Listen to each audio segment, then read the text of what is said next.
दोस्तों नमस्कार। ये है देव क्लासेस और मैं रमेश कुमार देव। आज से फिर हम लोग एक बार अपनी पढ़ाई को स्टार्ट करते हैं और मैं आज से आपको पेट का पर डे एक वीडियो दूंगा। जैसा कि हम लोगों के पास जो है बहुत कम समय है और 15 से 16 अक्टूबर को जो है हम लोगों का पेट का एग्ज़ाम है। तो आज हम लोग इसका सबसे पहले देखते हैं कि सिलेबस क्या है और मैं इसे जो है आपको सितंबर लास्ट तक पूरा सिलेबस कवर करा दूंगा। तो पर डे हम लोग 1 से 1.5 घंटे पढ़ेंगे और आपका सहयोग चाहिए। आप लोग अगर मेरे आधार पे तैयारी करेंगे तो बहुत ही अच्छा परसेंटाइल आपका आएगा। ठीक है, तो चलिए देखते हैं पहले सिलेबस क्या है। हम जानते हैं कि बिना सिलेबस की जानकारी के हम किसी भी तैयारी को अच्छी तरह नहीं कर सकते हैं। तो सबसे पहले आपको ये ध्यान देना है कि इसमें क्वेश्चन कैसे होंगे, एमसीक्यू होंगे, मतलब ऑप्शनल होंगे। ठीक है, और उसके बाद हमें ध्यान रखना है कि प्रश्नों की संख्या कितनी होगी, 100 प्रश्न होंगे और प्रत्येक प्रश्न और अंक भी कितने होंगे, 100 होंगे। ठीक है, इसका मतलब एक प्रश्न पर हमें कितना मिलेगा, 1 अंक। ठीक है, और परीक्षा की अवधि हमारी कितनी होगी, 2 घंटा होगी और 120 मिनट में हमें 100 क्वेश्चन को हल करना है।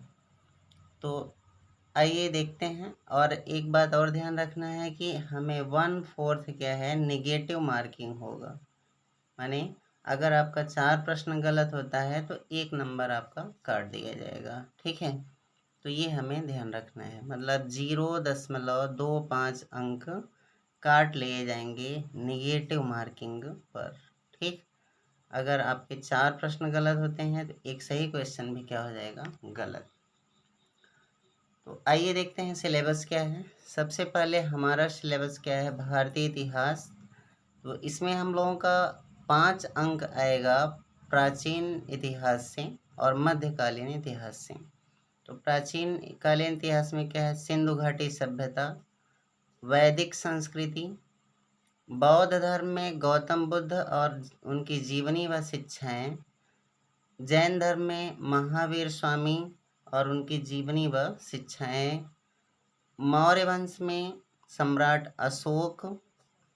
ठीक है, और मौर्य वंश के बारे में हमें पढ़ना है तथा सम्राट अशोक के बारे में विशेषकर, जैसे सम्राट अशोक के कितने अभिलेख हैं, उन्होंने उनका राज्याभिषेक कब हुआ, उन्होंने कलिंग का युद्ध कब लड़ा, ये सब। गुप्त वंश में समुद्रगुप्त और चंद्रगुप्त द्वितीय को पढ़ना है। हर्षवर्धन को पढ़ना है। राजपूत काल को पढ़ना है। सल्तनत काल को पढ़ना है। मुगल साम्राज्य को पढ़ना है। मुगल साम्राज्य में जैसे बाबर से लेकर आपका औरंगजेब तक और उसके बाद उत्तर मुगल काल को। ठीक, फिर मराठा साम्राज्य को पढ़ना है और फिर उसके बाद हमें पढ़ना है ब्रिटिश राज्य का अभ्युदय एवं प्रथम स्वतंत्रता संग्राम। इसके बाद हमारा अगला टॉपिक है ब्रिटिश राज्य का सामाजिक आर्थिक प्रभाव।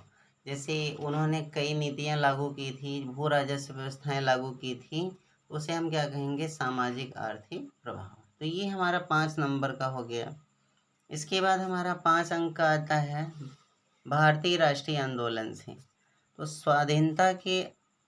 स्वाधीनता आंदोलन के प्रारंभिक वर्ष, स्वदेशी तथा सविनय अवज्ञा आंदोलन, महात्मा गांधी व अन्य नेताओं की भूमिका, क्रांतिकारी आंदोलन और उग्र राष्ट्रवाद का उदय, विधायी संशोधन तथा ब्रिटिश इंडिया एक्ट 1935, मतलब 1935 का अधिनियम, भारत छोड़ो आंदोलन और आज़ाद हिंद फौज तथा नेताजी सुभाष चंद्र बोस के बारे में हमें पढ़ना है। ठीक, इसके बाद अब आपका 10 नंबर हो गया। अब हम लोगों को पढ़ना है 5 नंबर का, हमारा आएगा भूगोल। तो भारत एवं विश्व का भौतिक भूगोल। इसके बाद हमें पढ़ना है नदियों के बारे में तथा नदियों की घाटी, भूजल संसाधन, पर्वत, पहाड़ियाँ व हिमनद, मरुस्थल एवं शुष्क क्षेत्र, ठीक है। वन संसाधन, जैसे वन रिपोर्ट नहीं आई है उसको भी पढ़ना है। खनिज संसाधन, विशेषकर भारत के बारे में। भारत एवं विश्व का राजनीतिक भूगोल पढ़ना है। जलवायु तथा मौसम, टाइम जोन और जनसांख्यिकी परिवर्तन व प्रवास, ठीक है। इसके बाद हम लोगों का है भारतीय अर्थव्यवस्था से 5 अंक आएंगे। तो इसमें भारतीय अर्थव्यवस्था 1947 से 91 तक, जिसमें योजना आयोग, पंचवर्षीय योजनाएं। मिश्रित अर्थव्यवस्था का विकास, निजी एवं सार्वजनिक क्षेत्र। हरित क्रांति, दुग्ध विकास एवं ऑपरेशन फ्लड और बैंकों का राष्ट्रीयकरण व सुधार, ठीक है। इसके बाद हम लोगों का है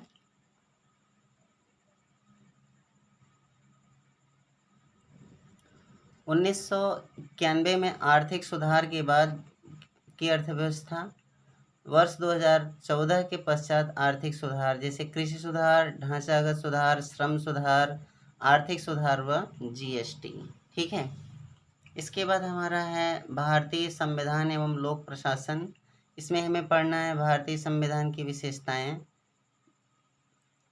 राज्य के नीति निर्देशक सिद्धांत, मौलिक अधिकार एवं कर्तव्य, संसदीय प्रणाली, संघीय प्रणाली एवं संघ एवं केंद्र शासित प्रदेश व राज्य संबंध, न्यायिक ढांचा, सर्वोच्च न्यायालय, उच्च न्यायालय, जिला प्रशासन, स्थानीय निकाय तथा पंचायती राज संस्थाएं।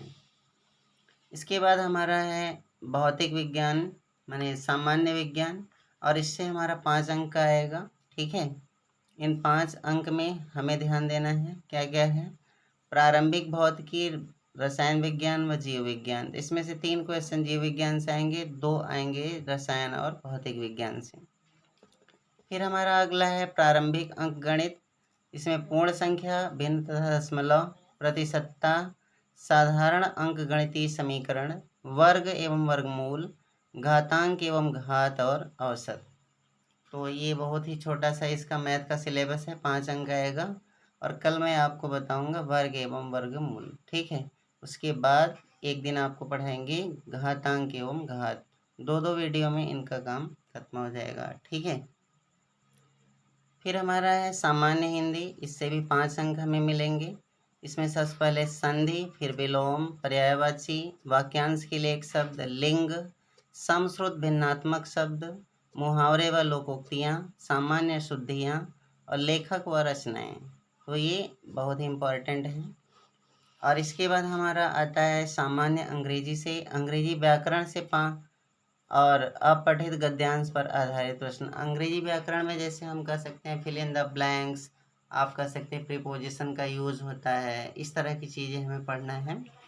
और अपठित गद्यांश मतलब उसको पढ़कर उसमें से उत्तर आपको देना है, ये बहुत छोटी छोटी चीज़ें देता है। फिर तर्क एवं तर्क शक्ति में बृहत एवं लघु और क्रम एवं रैंकिंग, संबंध मतलब ब्लड रिलेशन, समूह से भिन्न को अलग करना, कैलेंडर एवं घड़ी, कारण और प्रभाव, कोडिंग डिकोडिंग, निगमनात्मक तर्क, कथन एवं विश्लेषण। फिर है समसामयिकी, करंट अफेयर्स में भौतिक एवं भारतीय एवं वैश्विक। और इसके बाद करंट अफेयर्स आपका कितना आएगा, 10 अंक का। रीजनिंग कितना आया था, 5 अंक का। और सामान्य जागरूकता है हमारा 10 अंक का आएगा। इसमें क्या क्या आएगा, भारत के पड़ोसी देश, राजधानी एवं मुद्रा, भारत के राज्य तथा केंद्र शासित प्रदेश, भारतीय संसद, लोकसभा, राज्यसभा, विधानसभा और विधान परिषद, राष्ट्रीय एवं अंतर्राष्ट्रीय दिवस, विश्व संगठन एवं मुख्यालय, भारतीय पर्यटन स्थल, भारत की कला एवं संस्कृति, भारत एवं विश्व के खेल, भारतीय अनुसंधान संगठन, प्रसिद्ध पुस्तकें और लेखक, पुरस्कार व विजेता, ठीक है। और इसके बाद हम लोग का आएगा अपठित हिंदी गद्यांश का विवेचन विश्लेषण। 2 गद्यांश आएंगे, प्रत्येक पर 5 अंक होंगे और कुल मिला के कितना होगा, 10 अंक का। ग्राफ की व्याख्या एवं विश्लेषण, 2 ग्राफ आएगा, 5-5 नंबर के, 10 नंबर इसमें। और तालिका की व्याख्या एवं विश्लेषण, 2 तालिकाएं देगा, 10 नंबर का इसमें। तो इस प्रकार से ये हमारा कुल 100 नंबर का सिलेबस है और इसके आधार पे हम लोग तैयारी करेंगे। और मैं आपसे एकदम प्रॉमिस करता हूँ कि इसे हम लोग 30 सितंबर तक क्लियर करेंगे और 14 दिन पर डे हम लोग क्या करेंगे, उसके बाद प्रैक्टिस सेट लगाएंगे 100 क्वेश्चन का। ठीक है, तो ये रहा हमारा सिलेबस और आज ही मैं इसके मैथ का एक जो है वीडियो आपको अपलोड कर दूंगा, वर्ग एवं वर्गमूल। और पर डे आप पढ़ें और अपने दोस्तों के साथ शेयर करें। धन्यवाद, नमस्कार।